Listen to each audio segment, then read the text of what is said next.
іштеріңізде мына нәрсе болуы мүмкін. Біз бәрібір ондай бола алмаймыз деген. Болады ғой. Кейбір кезде жаңағы ғұламалардың ғұмырынан сөз қозғап отырсаң, үлкен біздің мұсылман үмбеті кейбіреу айтады, бауыржан, сен нені айтып кеттің ғой деп. Қол жетпейтін жұлдыздар жайында айтып кеттің ғой. Бір күні былай уағыз айтып отырмын. Үлкен екі кісі сопы, үлкен ғалым. Біреу екіншісіне жәрдем беріп жатыр екен да. Бірнәрсе беріп жатқан. Беріп жатып айтыпты анау. Беріп тұрған. Негізі мен беріп тұрған жоқпын деп. Мен беріп деп ойлама деп. Сөйтсе екіншісі салып жатып айтады дейді, мен де сен беріп деп ойлап тұрған жоқпын деп.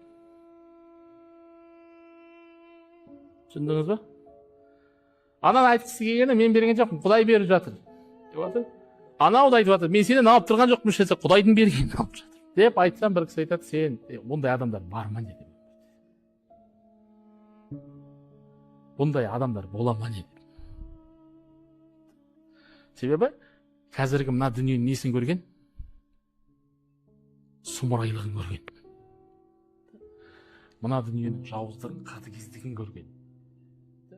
Кейбір жаңағы біздің сахабалар жайында айтып отырсаң, не айтып отқан сияқтысың? Ертегі айтып отқан сияқтысың вообще ол бір. Біреулерге солай көрінеді. Бірақ ол біздің тарихта болған ол.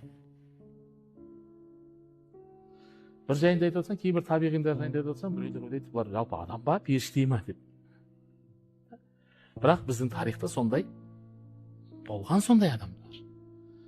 Сіздердің ойыңызда бұлай болмас, мынандай ой келмесін. Ондай бола алмаймыз одан. Өз, не біл? Әркім өзінің тіршілігін білсін, құрсын.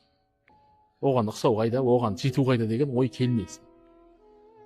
Себебі Абайдың өзіне дейді, болмасаң да ұқсап бақ, немесе ондай болмақ қайда деп айтпа ғылым сүйсеңіз дейді. Ондай болмақ қайда деп айтпа ғылым сүйсеңіз.